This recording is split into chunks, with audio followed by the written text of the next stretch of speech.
sharing with you in this video how to let go of control to be able to create what you want, because I really do believe that, if we want to be able to create what we want in our life, if you really want to be able to create at the highest possible level, at a level where you create the best possible creations, and I know that how that sounds, it's like, but I'm being very serious. Like, if you want to create the highest quality creations in your life, the best possible, that come from excellence and discipline, and you being of the highest possible, you being the best possible person that you can be in your life, I believe there has to be an element of letting go of control completely, having no desire to control anything. I'm going to be sharing with you what I mean by that in this video. Yes, it might seem, I understand, like a counterintuitive topic. It might seem like, why would you be explaining how to let go of control to be able to control things? Like, that makes no sense. I'm going to be sharing with you what I mean by that in this video. So the first thing that I want to share with you in this video is to understand that, letting go of control helps you control. Now, what do I mean by this? Let me be specific. First of all, let's just talk about emotions. If you want to control your emotions, how do you do this? Well, I think that to be able to control your emotions, there has to be a level of being willing to not control your emotions at all. To surrender how you feel completely. Like, let's say you want to let go of anger. You feel very angry about something. You feel upset about something. You feel like something is making you very, very angry, and something is not allowing you to feel, at full capacity. How do you remove this from your life? Well, if you've ever found in your life that when you let go of an emotion completely, it just actually goes away, what you'll notice in that moment is that that's how you control your emotion. Is that the way that you control your emotion is by not controlling it at all. If you let go of anger, if you let go of sadness, even if you let go of happiness, if you let go of attachment to all emotion, you're going to find that you're very and emotionally grounded, and people are going to think that you're quote unquote controlling your emotions, but really what's happening is that you're just very good at letting go of your emotions. You don't attach to them. You don't attach to the good or the bad, because both the good and the bad, well, remember, they both lead to suffering. Both the good and the bad situations in life both lead to suffering. They both lead to negativity, because true negativity, sadness is not negativity necessarily. Negativity is resistance to sadness, believing that sadness is bad, and then you feel miserable about that, and you try to convince others why they shouldn't feel sad either. That's the ego. That's the ego saying, oh, sadness is bad, I shouldn't feel this shouldn't be happening to me. Notice how all of this is a victim mentality. Notice how, when you're in the ego, you're a victim, and you think like, I shouldn't be feeling this. It's like, but when you let go of control, you don't attach to the ego. What happens is that you think, okay, well, this just is what it is, and I'm just going to be aware of this and observe it. And then what happens is that it just goes away. And then it stops becoming a problem for you. It stops becoming an ongoing issue. Ongoing issues can move out of your life very fast when you just let them go. Something can be a part of your experience for 10, 15, 20 years, attachment, following you everywhere you go. Why is this happening to me, victim? And then you let go of controlling it, and then it just goes away. It becomes like it never even existed. Why is this the case? Because the ego surrendered attachment. Now, how do you control? And think about it like this. What happens? Let's move on to thoughts. What happens if you let go of controlling your thoughts? You might think like, well, wait, isn't that gonna stop me from controlling, my thinking? If I can't control, if you're saying, Francis, like, don't control my thoughts, is that going to become a problem in terms of being able to control my thinking? Not at all. What you'll find is that if you surrender all desire completely to control your train of your thoughts completely in your train of thoughts, and you have no desire to control them, what you'll find is that now you're going to be in a position, counterintuitively, paradoxically, to be able to control your thoughts in a much more powerful way. You're going to be able to control your thinking. It's funny, when you let go of a desire to control your thoughts, you're able to control your thoughts much more powerfully. Now, what about your actions? If you want to be able to control your actions, how do you do this? Well, if you feel like you really want to take action on something, if you can fully accept that there's a possibility that maybe you can't take action on it and that it can't happen, funny enough, it's almost like you have the power that you need to take more action on it. It's like if you just take a moment, and it's like, I know you want to take action on many things in your life. Like, I understand that. I understand that maybe you want more improvements in your health, or maybe in your business, or maybe in your work life, or maybe in your personal relationships. I can understand that. But just for a few moments today, I highly invite and encourage you to step into an energy of simply completely letting go of any desire to take any action towards improving any area of your life whatsoever. Just let it all go. Give it all back to God. Give it all back to the universe. Whatever communication word, whatever word you resonate with the most in terms of your faith, just give it all back to the Creator. Just give it all back away. And then I believe what you'll find is that you'll find that now you're in a position to take the most effective, the most efficient, and the best possible action that's going to be of most benefit to you, and as well the people around you as well. It's going to help both parties in a very powerful way. And then so I think that that's what we really need to be able to come from a space of no ego. And what I mean by no ego is not being attached to the stream of thinking, not believing that a thought is who you actually are, not believing that an emotion is who you actually are. That's when you're separating yourself from the ego. What the ego is the attachment to the action, like to the thought, to the emotion. It's believing like, well, me, this is me, this is who I am, right? It's like, no. Let go of all of that. Give it all back to the Creator. Give it all back to God. Some people call it your higher self. Like, think about it. If you want to be very creative in your creative endeavors, if you want to be the most creative individual and be a very powerful creator, you can't have your ego in the way. Like, I'm sorry to tell you. Like, just think about this.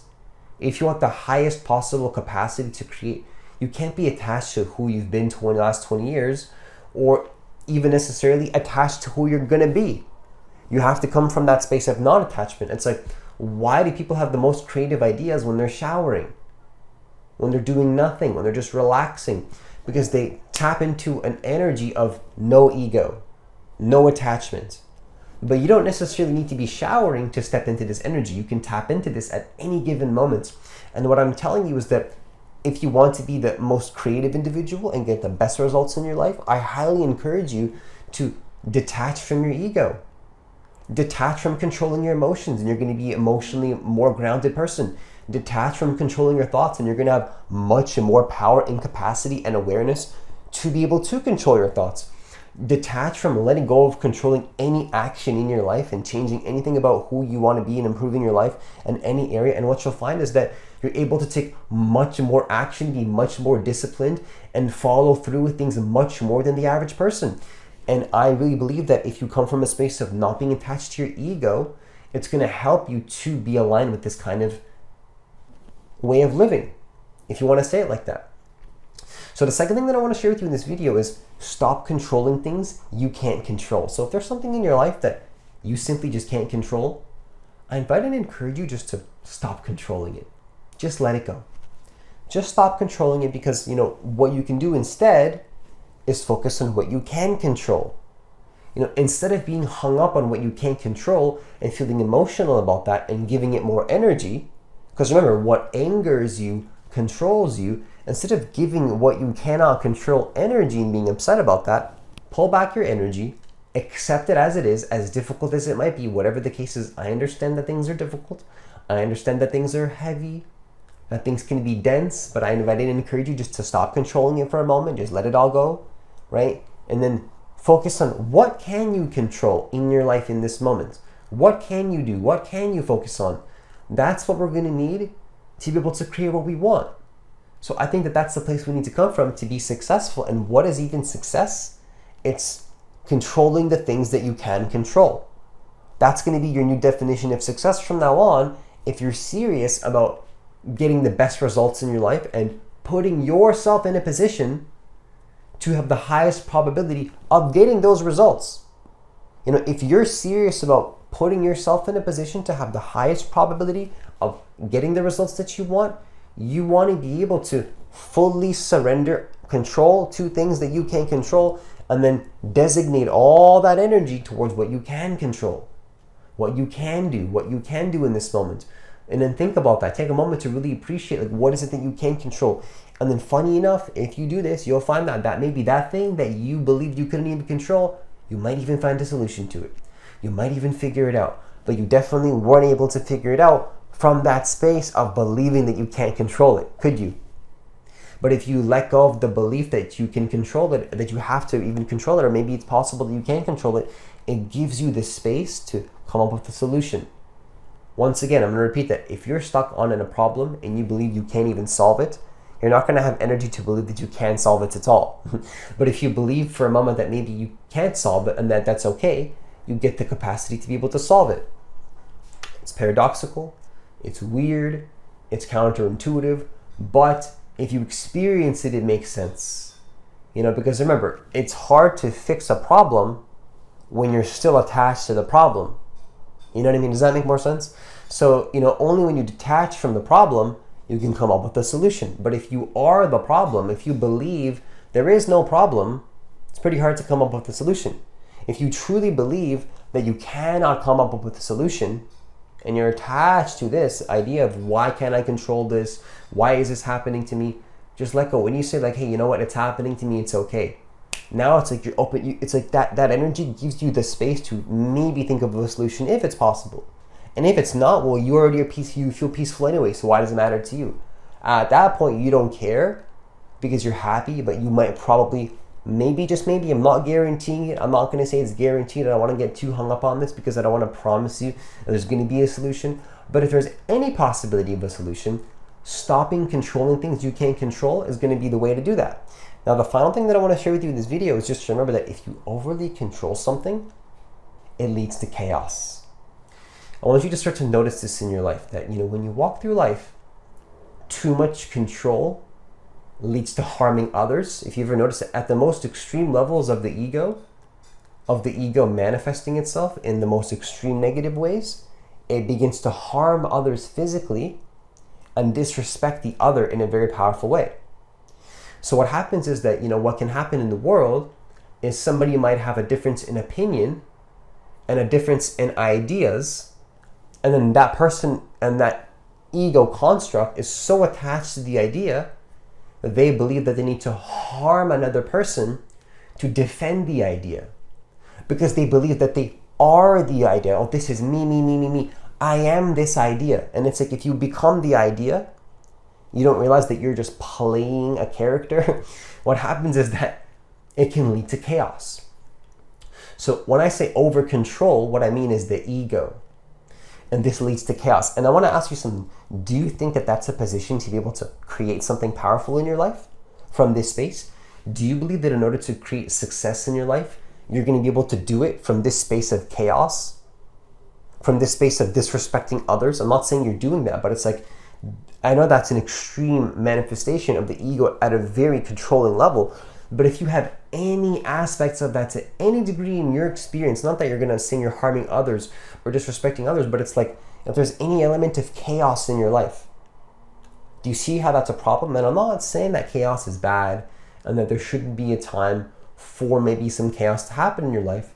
But what I'm saying is that if it's chaos that literally you're adding to your own experience through your own decision to overly control, that's a problem. I think that's a problem. I think that if we're experiencing chaos in our life and suffering in our life that's self-inflicted, that could be not happening if we choose to let go of control, I think we should let go of control. I think that we should figure out the solution to be better and not attached to the negativity. So if you feel like you have to control things and you have to be, and it's leading to chaos and misery and suffering and you're miserable and you're unhappy, try it for yourself. Let go of control. See how it gives you the space to be better, to be more powerful, to create more. I invite and encourage you, just to conclude this video, to notice that when you come from a space of no ego, how much this actually helps you to be able to create what you want. Don't take my word for it. Notice this in your experience. Notice how much more action you're able to take when you surrender your ego. Notice how much more thoughts you're able to control in your life when you surrender your ego. Notice how much more emotion you're able to let go and not be attached to, and how much more emotionally grounded and how much more emotions you're able to control in your life when you're surrendering your ego completely and have no desire to control any of these things. So I'm going to encourage you to notice this, not take my word for it, and see how this allows you to be able to create more of what it is that you want in your life in a much more